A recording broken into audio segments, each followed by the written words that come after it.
the nation of Hollywood to the Empire State, it's Aerotone News! In today's film, we continue our special series on those princes of the sky, airplanes, with the dastardly devious Devastator taking the center stage. Bane of both lawmen and rogues alike, this fighter plane totally doesn't look like a take on a space fighter from a science fiction film that won't be released for another 40 years. Learn the secrets, the history, and even the pilots of this X-Wing shaped fighter on tonight's episode of Max Lore.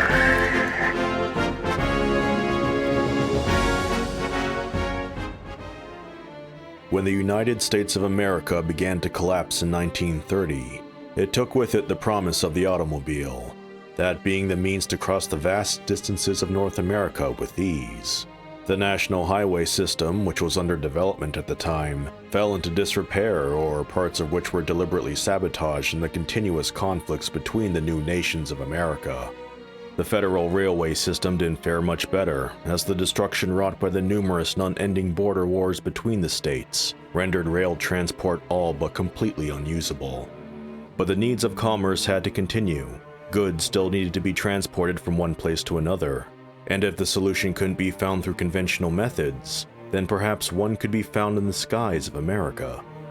Airplanes and the concept of aerial travel began to, pardon the pun, take flight by this time. Gyro taxis, aerobuses, and massive cargo zeppelins became the premier way of moving goods and people across the vast and politically fractured lands of North America. But a unique problem had arisen with the rise of air travel that no one could have predicted, a quandary based on one of the oldest of human motivations: greed.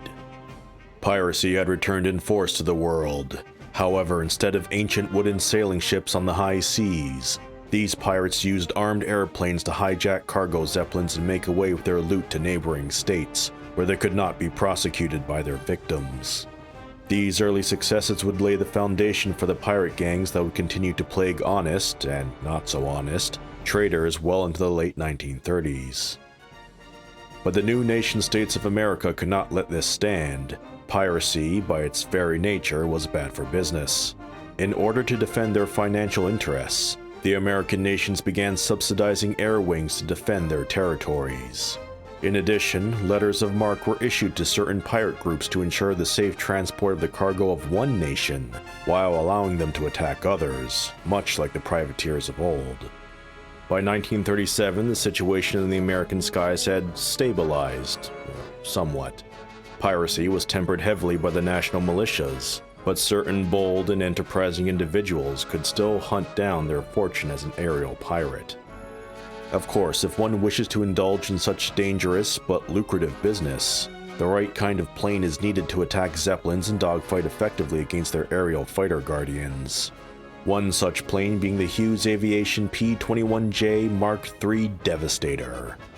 The Devastator line are old workhorses from the early 1930s, having undergone constant revisions and upgrades in the years since to make it competitive with newer fighter craft, a task which it has continued to excel in.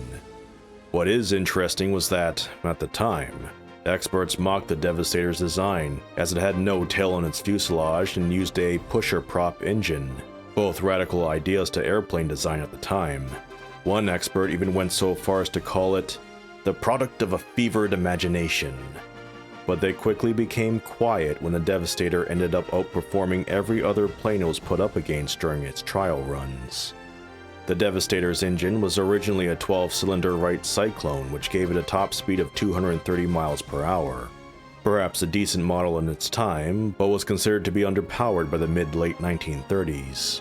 So by the time Hughes upgraded the design in 1935, they swapped it out with the Tornado G450 engine, able to kick up the top speed to 270 miles per hour at 1,468 horsepower.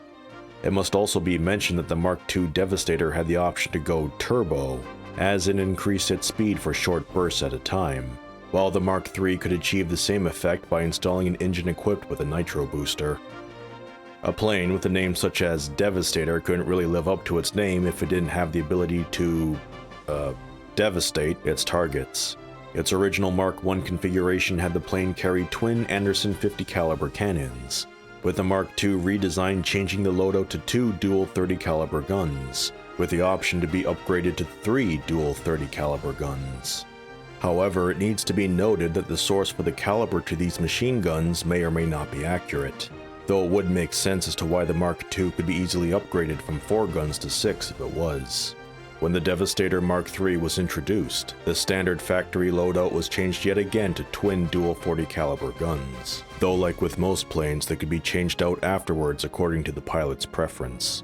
Rockets and missiles are also a part of the Devastator's devastating arsenal, with 8 hardpoints on the underside of the bottommost wings. It can outfit a wide range of ordnance from conventional rockets, bombs, and even aerial torpedoes for taking down zeppelins. Once again, the Devastator Mark II was unique among its sisters, as in its adventures with the Fortune Hunters, they could be seen mounted with a magnetic missile launcher, which fired, as you could guess, magnetic homing missiles. But whether this was a standard upgrade open to the public or an option provided by the Fortune Hunter's longtime friend, Dr. Fassenbinder, is not known, though it should be pointed out that the Ragin' Cajuns gang and their Dolphins had triple magnetic missile launchers. However, by the Mark III, the missile loadout was changed again back to fielding 8 missile hardpoints that could accommodate a wide variety of ordnance. This versatility in armament has aided in prolonging the Devastator's lifespan. As while it cannot compete with more modern fighter craft such as the Bloodhawk, the Devastators can be used quite effectively in the fighter-bomber role. On the topic of lifespan though, versatility is not the only reason why the Devastator has stuck around the American air scene as long as it has. Even though Hughes Aviation has begun the process of phasing out manufacturing the fighter, they instead have made a deal with the Free Colorado-based DeBruin Company, a longtime parts supplier for the Devastator, to officially manufacture the aircraft. This is particularly important as the Devastator has been reported to have over 1,500 aircraft still in service, with most of the air forces of the American nation-states fielding at least some of them. However, beginning in 1936, Hughes Aviation debuted the Bloodhawk, which resulted in the private resale market utterly exploding for the Devastator, presumably as militias were looking to offset the cost of upgrading their fleet by selling off their old Devastators. As one could guess, many of these interested buyers on the market were actually air pirates, and by allowing for a company based in Free Colorado, a nation-state well known for its reputation as a pirate haven to manufacture more Devastators and Devastator parts, has led the aircraft to become a remarkable favorite among those who seek their riches through ill-gotten means. Some of the more infamous pirate gangs to use the craft have been the Sun Children, the Communist Freedom League, and the Red Skull Legion, particularly its preferred usage by the Red Skull leader, Jonathan Genghis Khan. The Whitney's Neglect, as Khan calls his Devastator, has been extensively modified to swap out the 4 40 caliber machine guns for 3 60 caliber cannons. To offset this increase in firepower and, more importantly, weight, Whitney's Neglect has lighter armor and a less powerful engine that redlines at 250 miles per hour versus the stock 270 miles per hour. Of course though, when talking about Devastators and pirate gangs, there is only one group that absolutely has to be mentioned: Nathan Zachary and his pirate gang, the Fortune Hunters. The number of adventures the Fortune Hunters have gone into with the Devastator are innumerable. A brief sampling of their outings with the aircraft are the finding of Sir Francis Drake's lost treasure, thwarting the British takeover of the Kingdom of Hawaii, and blowing open the Sacred Trust conspiracy. There is one adventure, or perhaps misadventure, that demonstrates the abilities of the Devastator while under the employ of the Fortune Hunters. That being the attack on the HMS Burlington. The Burlington was a British Zeppelin containing, as Nathan Zachary put it, enough cash to pay all the King's men stationed in Dixie.